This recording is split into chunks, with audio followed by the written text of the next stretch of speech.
Welcome into Seahawks Today, powered by Chat Sports. Tyler Jones here with you. So glad to have you with us. It is Overreaction Monday. We will scour the internet and see what people had to say about the Seahawks' loss to the Las Vegas Raiders, and I'll share my reactions to the overreactions. Plus, we have an injury update on Ryan Neal as well. Before we get to any of that, though, I want you guys to chime in. If you still believe in this Seattle Seahawks team, if you think they're going to make the postseason here in 2022, despite the back-to-back losses, if you still believe in these guys, then I need you to hit the like button on today's video. Show some support for this Seahawks team that you still think that they have what it takes to get the job done and make the postseason. If you believe with me right now. Ted Lasso, believe. Hit that believe button. Basically, treat the like button like it's the believe sign here in this case. Like today's video if you're still all in on this Seahawks team for the postseason. We begin today discussing Ryan Neal. Now, we got an update from Pete Carroll today, a positive update on Ryan Neal, that despite the elbow and shoulder injuries, it looks like that he's going to be just fine and in good shape to return for this weekend's game against the Los Angeles Rams. Now, Neal may miss a couple of days of practice this week, but Carroll didn't sound too alarmed by that. He says that he might miss a couple days, but that's it, really. Carroll went on to say that they'll learn about Neal's status as things go throughout the season. So far in 2022, the numbers for Ryan Neal include 45 tackles, 1 sack, 2 forced fumbles, and 1 interception. I know that's not eye-popping numbers by any means, but remember, at the end of the day, this is a guy that started the year as a backup, that he filled the void left by Jamal Adams, who went down week 1. And for him to step into this role, we kind of have to keep things realistic when it comes to the expectations with Ryan Neal, right? I mean, think about this, just to give you an example here. The Kansas City Chiefs, for a long time, with the injuries they dealt with at the safety spots, had to turn things over to Dan Sorensen, and he was a disaster for Kansas City. Okay? The Seattle Seahawks are very lucky that they can have Ryan Neal fill this spot for Jamal Adams.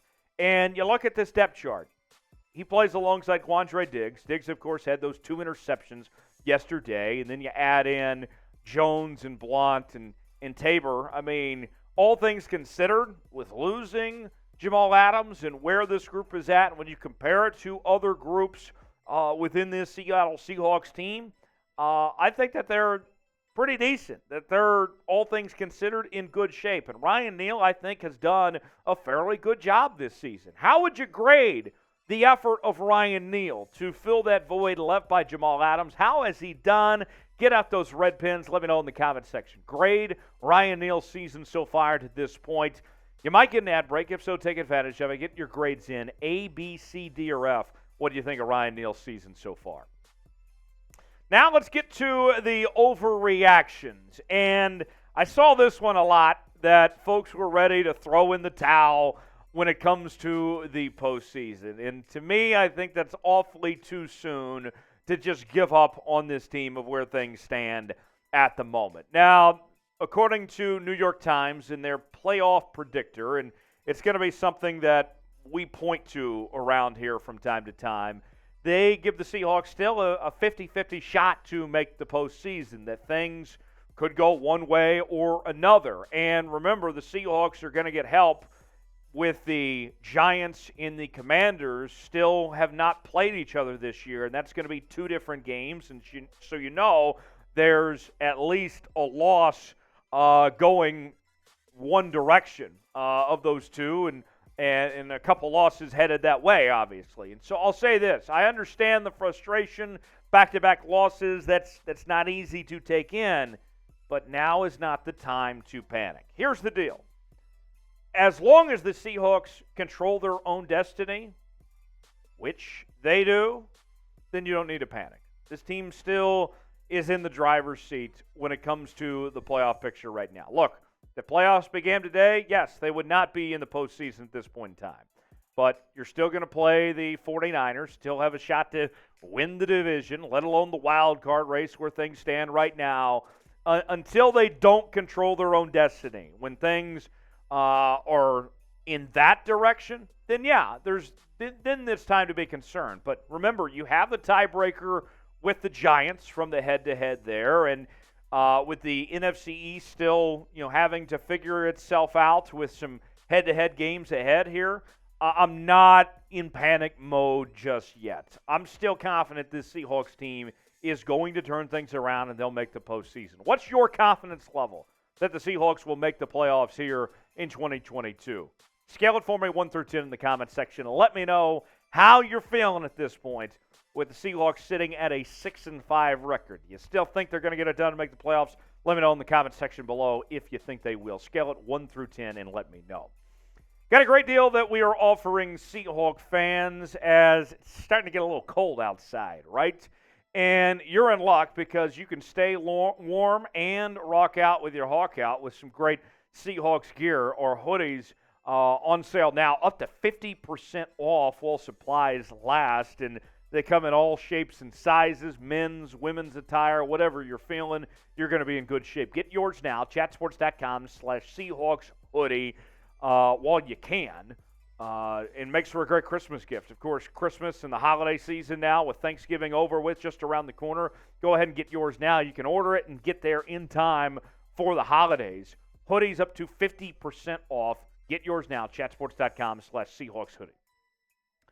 Number 2 on Overreaction Monday, the offensive line has some serious issues. Now, we talked going into 2022 that there were some concerns with this group. And for the most part this year, the offensive line has done its job.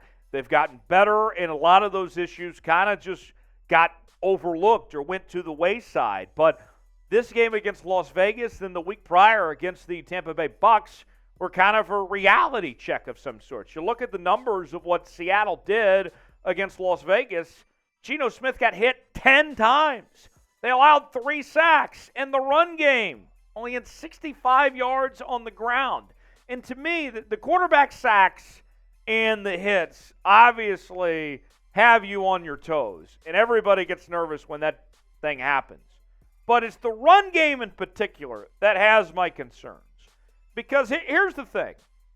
I don't want this Seahawks team to become one-dimensional, okay? It's not that I don't trust Geno Smith. That's not it at all. It's that this team has to have balance in order to be successful and succeed. You look at the top teams in the NFL this year.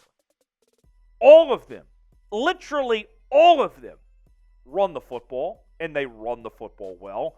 In this league, I know that we've gone to these air raids and no-huddle offenses and all that, but everybody still has to run the football well. And the Seahawks have not run the football well the last couple of weeks, and the number one reason why is the offensive line. So that is my big concern right now. The offensive line has to get things going better, and they have to do a better job in run blocking to get this thing going. That's my biggest concern right now. What is your biggest concern with this Seattle Seahawks team right now? Is it the run game?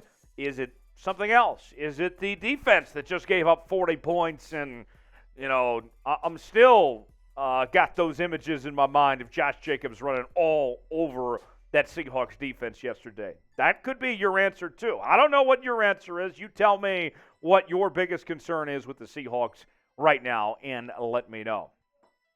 Now, Seahawks lost yesterday, but here's the deal. We want to turn things around here. So we're going to do our part, and I'm going to ask you to sub for dubs. If you want to see the Seahawks get back in the win column and turn things around, this is the place to be here on Seahawks Today with daily Seattle Seahawks news and rumors segments. We got live shows on Wednesdays or watch parties every game day. Join us. You'll be glad you did. You'll never want to miss a moment of this show. We're a family around here. The 12s unite together on Seahawks Today and certainly enjoy ourselves. Subscribe now, youtube.com/Seahawks TV. Turn on notifications so you never miss a moment. Last overreaction, K9, Kenneth Walker III, he's a boomer bust guy. And for me, I know this one comes a little strong, but I don't think this is actually a overreaction, believe it or not. And here's what I mean by that. The success rate for Kenneth Walker this year is actually one of the worst in the NFL, believe it or not. I mean, here's the deal. With Kenneth Walker, we see either things go bam or, they hit the floor. I mean, it's one or the other with him. And, I go back to yesterday when you point to certain things. Kenneth Walker, I understand he's a rookie. Not everything's going to be perfect. But, man, don't be running backwards. I never want to see Kenneth Walker running backwards ever again. The last 2 games have not been great. 24 attempts, 43 carries. 2 touchdowns, had 2 yesterday, but only 1.8 yards per carry. Granted, it is not all Kenneth Walker's fault, obviously. The majority of this run game issues are not his fault. They fall on the offensive line. But even with that said, Kenneth Walker still could do a better job himself. It's either boom or it's bust with this guy when it comes to what you're going to see. It's been inconsistent week by week for the Seahawks top running back at this point in time. So the Seahawks, and this is not just saying about Kenneth Walker, obviously it goes back to the run blocking of the offensive line, has to be more consistent and has to do a better job and avoid this whole boom or bust thing. Just needs some consistency as far as I'm concerned. Rough 2 games. Before that, Kenneth Walker was running really well. Do you think he's going to turn things around? Will he get back on track, and will we see the Kenneth Walker that we saw even a couple of weeks ago? I think so. It wasn't that long ago. To me, it's twofold. It's not only the offensive line, it's Kenneth Walker both. And I think we will see Kenneth Walker get things back on track. What say you? Let me know in the comments section. Type Y for yes, type in for no. Before we go, to recap, Overreaction Monday. Playoff hopes dead? Not so fast. Not time to panic yet. The offensive line, some serious issues. Yeah, and I'd in particular point to the run blocking. K9, boomer bust. Yeah, that's actually accurate. But things can change. He can become more consistent. As always, you can follow me on Twitter, Instagram, and Facebook at Tyler Jones Live, talking about your Seahawks and those social media platforms. And I'll see you next time, right here on Seahawks Today. Thanks for joining us.